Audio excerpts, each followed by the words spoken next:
But அவரோட ரசிகர்கள்ட்ட அவருக்கு இருக்கிற கான்ஃபிடென்ஸ் அப்படின்ற ஒன்று இந்த நேரத்தில் பேசணும்.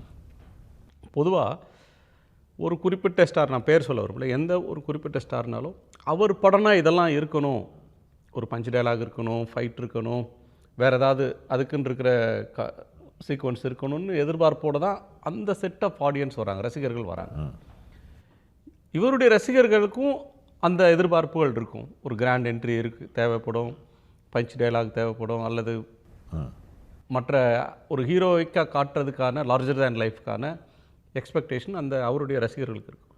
ஆனால் தன்னோட ரசிகர்கள் அதெல்லாம் இல்லாத ஒரு படத்தையும் கொண்டாடுவாங்க அப்படின்ற கான்ஃபிடென்ஸ் அவருக்கு எங்கே இருந்து வருது? அஜித் சாரை பொறுத்த வரைக்கும் அது நான் முதல்ல அதுதான் சொன்னேன். அவருக்கு தன்மேல் இருக்கின்ற அந்த கான்ஃபிடென்ஸ், அவருக்கு தன்னுடைய ரசிகர்கள் மேலே இருக்கின்ற அந்த கான்ஃபிடென்ஸ், இந்த ஒரு டைனாமிக்ஸ் இருக்குது பார்த்தீங்களா. இதை நான் பார்க்க எனக்கு வந்து ரொம்ப ஆச்சரியமாக இருந்தது. ஏன்னா அவர் வந்து அதிகமாக இன்ட்ராக்ட் பண்ணுறதில்ல, பப்ளிக்கோடவும் சரி ஃபேன்ஸோடவும் சரி அதிகமாக இன்ட்ராக்ட் பண்ணுறதில்ல. ஆனால் அவருடைய ஃபேன்ஸ் அவரை புரிஞ்சு வச்சுக்கிட்டு இருக்காங்க. ஏன்னா அவருடைய ஃபேன்ஸை அவர் புரிஞ்சு வச்சுக்கிட்டு இருக்காரு. இங்கே வெளிப்படையான ஒரு உரையாடல் இல்லாமலே, வெளிப்படையான ஒரு இன்ட்ராக்ஷன் இல்லாமலே அவங்களுக்குள்ள ஒரு புரிதல் வந்து ரொம்ப இயல்பாக நடந்துக்கிட்டே இருக்கு. ஒரு ஆர்கானிக்கான கெமிஸ்ட்ரி. That's the word. ஒரு ஆர்கானிக் கெமிஸ்ட்ரி நீடிச்சுக்கிட்டே இருக்கு. And that really amazes me.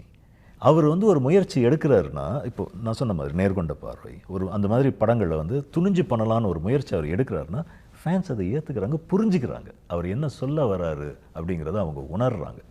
இந்த ஒரு ஆரோக்கியமான போக்கு இருக்குல்ல, இது மேலும் மேலும் வளரணும்னு நான் உண்மையிலே ஆசைப்படுறேன்.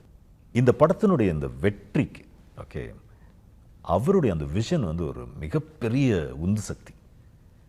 அண்ட் ஃபேன்ஸுடைய அந்த அந்த புரிதல், அதுவும் ஒரு மிகப்பெரிய ஃபேக்டர் அப்படின்னு தான் நான் நினைக்கிறேன். ஸோ ஒரு மெச்சூர்டு ஆடியன்ஸ்னு சொல்ல வரீங்க.